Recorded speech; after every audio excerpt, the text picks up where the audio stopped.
Poro lo futa ko ñoge. Lo futa woni ñoge billahi wallahi. Ok.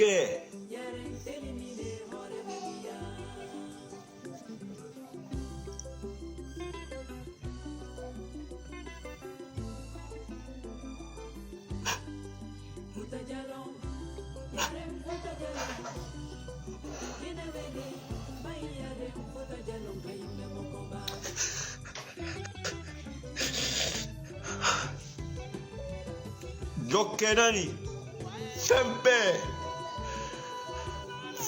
yomi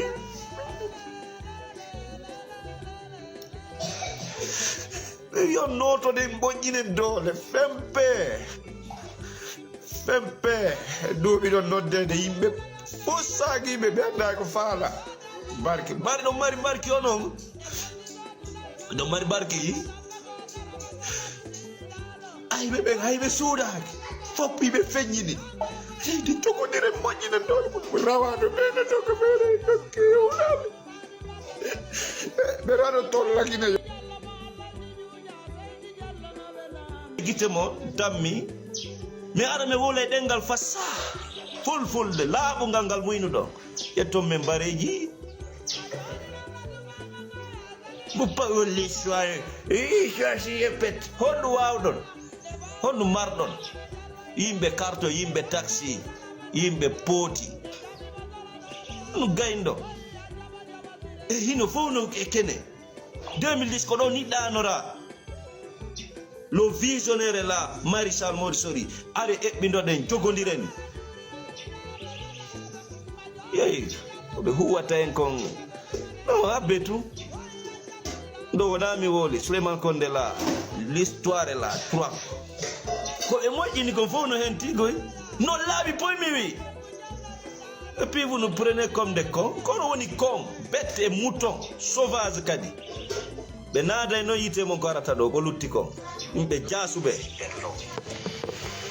les leaders politiques leurs enfants ne mourront pas eux ne mourront pas les grands patrons ils ne mourront pas leurs enfants ne mourront pas mais aujourd'hui on est tous aveuglés. Je veux dire, nous tous, y compris moi. Si ce n'est pas mon ethnie, non, ça ne va pas. Je comprends la position des militants de l'UFDG qui disent, parce que l'UFDG, quoi qu'on dise, comme le RPG dans les années 90 et jusqu'en 2000, 90% des RPGistes étaient de la communauté mandingue. La communauté malinké. Aujourd'hui, 90 à 99% des militants de l'UFDG, c'est la communauté de la Moyen-Guinée. Je comprends leur position pour dire il y a eu tellement, tous les ethnies sont venus, nous aussi on veut notre ethnie au pouvoir. Je comprends tout ça. Mais la situation devient tellement dramatique que si on ne fait pas doucement, on va sombrer. Quel dramatique. Sauf une menga, on mengaini. Dramatique de quoi? Ko gosengo woto woni pacinde. So laisse tomber ça yandi. Laisse tomber ça. Ce sont des moutons. Les gens de Moyen-Guinée. Yimɓe onon ko woni o kono sahimbinte. Jode wata noto e ɓindoɗen. On yiyay ko watta ko ɓe ƴetta laamu ɓe jogo. On wawɗon. Onon siyaraji mon penade karmakoɓe mon ɓakke. Cadre mon patron mon fof ñoogue. Ɓe kulle. Ɓe mone musataɗo. Et puis fof no suti ko kona moƴƴinede e ko wona manigancede yimɓe fempiɗo e siyaraji ñande jawra jolɗa e ɓe no moɓodiri hay almamiɓe maɓɓe no wadde impacté ɓuran nu